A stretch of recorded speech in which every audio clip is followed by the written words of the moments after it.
शेतकरी बंधूंनो नमस्कार. कृषी मित्र धनराज या यूट्यूब चॅनलमधील नवीन एका व्हिडिओमध्ये आपले सर्वांचे सहर्ष स्वागत आहे. शेतकरी बंधूंनो, मागील खूप दिवसांपूर्वीपासून आपण आपल्या यूट्यूब चॅनलवरती व्हिडिओ बनवत होतो, परंतु मागील काही दिवसांमध्ये आपल्याला आपल्या यूट्यूब चॅनलवरती व्हिडिओ बनवणं शक्य झालं नाही. त्याबद्दल क्षमा असावी. सध्या आपली बॅचेस ही लास्ट स्टेजमध्ये आहे, म्हणजे चंद्रिका टाकून आता सध्या आपले 2 दिवस पूर्ण झालेले आहेत. आता विषय महत्त्वाचा आहे, मागील जी आपण बॅच घेतली होती त्या बॅचला सरासरी 2 महिने पूर्ण होऊन गेलेले आहेत आणि सध्या त्या प्लॉटमधील पाला हा 1 फूट पण वाढलेला नाही आहे आणि हा प्रॉब्लेम महाराष्ट्रातील बहुतांश शेतकऱ्यांचा झालेला आहे. यामध्ये प्रमुख कारणे हे होते की जे तुती लागवड ज्यांची छाटणी 2 महिन्यांपूर्वी बॅचेस पूर्ण झालेल्या होत्या, अशामध्ये महाराष्ट्रामध्ये बहुतांश जिल्ह्यांमध्ये खूप जास्त थंडी पडली आणि यामध्ये जमिनीतील जी मुळांची वाढ फास्ट झपाट्याने होत असते ती वाढ फास्ट झपाट्याने झाली नाही. परिणामी जे फुटवे 8 ते छाटणी केल्यानंतर 8 ते 10 दिवसांमध्ये होत असतात ते लवकर झाले नाहीत आणि यामुळे ज्यांच्या बॅचेस ह्या लेट होताना दिसत आहे किंवा फुटले तरी त्यावर करपा आल्यासारखा होत आहे व यामुळे जे तुतीची वाढ होत आहे ती वाढ होताना दिसत नाही आहे.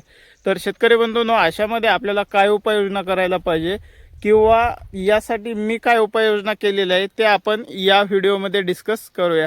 सर्वात प्रथम इकडे पहा, आपली सरासरी अर्धा एकर छाटणी ही आपण लवकर केलेली होती. सरासरी म्हणजे आपण कात्रीने केलेली होती. तुम्हाला व्हिडिओमध्ये हे जे दिसत आहे सरासरी याची हाईट आता 1.5 ते 2 फूट आहे. तर याची आपण कात्रीने छाटणी केलेली होती, त्यामुळे ह्याचे डोळे लवकर फुटले व परिणामी ह्याची वाढही फास्ट प्रमाणात झाली. परिणामी जे बाजूचा प्लॉट आहे यामध्ये आपण ब्रश कटरच्या साहाय्याने छाटणी केली व त्यामुळे झाडाचे खोड हे ट्रेसमध्ये गेलं, फुटायला वेळ लागला आणि त्यामध्ये थंडी वाढली आणि त्यामुळे जी वाढ व्हायला पाहिजे तशा प्रमाणात झाली नाही. परंतु आता ह्याला पूर्णपणे फुटवे हे बाहेर निघलेले आहेत. त्याला आता 4-4 2-2 पान आहेत. आता यामध्ये आपण काय केलं, यावरती एक फवारणी घेतली सर्वप्रथम एक 8 दिवसांपूर्वी आणि दुसरं यामध्ये आपण खत व्यवस्थापन केलं. या दोन्हीच्या कॉम्बिनेशनमुळे जे आपली तुती आहे तुतीला खूप छान अशी ग्रीनरी आली. तुम्हाला व्हिडिओमध्ये दिसत आहे अशा पद्धतीने पूर्णपणे प्लॉट हा हिरवेगार झालेला आहे. यावरती फवारणी करत असताना आपण जिओ लाईफ या कंपनीच्या विगोर या बायोस्टिम्युलंटची फवारणी केलेली होती. 250 ग्रामचं पाकिट येतं 650 रुपयाला मार्केटमध्ये. काही ठिकाणी कमी जास्त किंमत असू शकते. त्याचे आपण 10 पंप करून फवारणी केलेली होती, ज्यामुळे शेंड्यावर कशाही प्रकारचं थ्रिप्स अटॅक राहिलेला नाही आहे. पाठीमागे यावरती थोडाफार प्रमाणात करपा वाटत होता, परंतु त्याची फवारणी घेतल्यानंतर पूर्णपणे करपाही थांबला व शेंडाही चांगल्या पद्धतीने निघाला. आता याचा वापर मी गेल्या बॅचमध्ये पण केलेला होता विगोरिया बायोस्टिम्युलंटचा, तर साईड इफेक्ट आपल्याला काही जाणवलं नाही. बॅच पण व्यवस्थित शेवटच्या टप्प्यामध्ये आलेली आहे.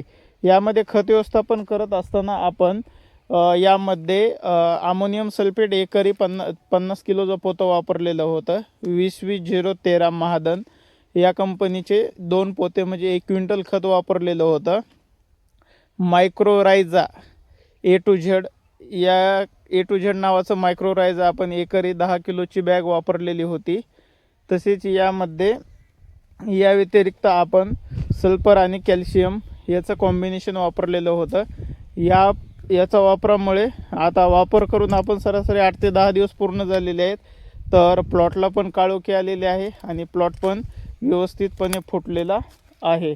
तर अशा पद्धतीने आपण खत व्यवस्थापन व फवारणी व्यवस्थापन केलेलं आहे. आता पलीकडे शेडमध्ये बॅचचे शेवटच्या टप्प्यात आहे, म्हणजे चंद्रिका टाकून 2 दिवस पूर्ण झालेले आहेत.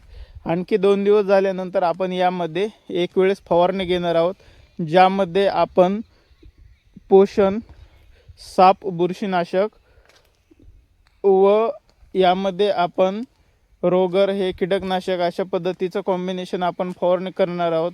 या पाल्यावरती आपण 10 ते 12 फेब्रुवारी रोजी आपण बॅच घेणार आहोत.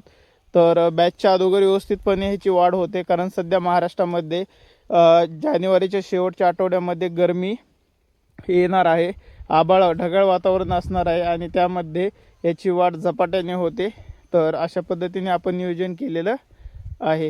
व्हिडिओ कसा वाटला कमेंट बॉक्समध्ये नक्कीच आपले मत व्यक्त करा व असेच नवीन व्हिडिओ पाहण्यासाठी कृषीमित्र धनराज या यूट्यूब चॅनलला फॉलो करा आणि इतर लोकांपर्यंत शेअर करा. धन्यवाद.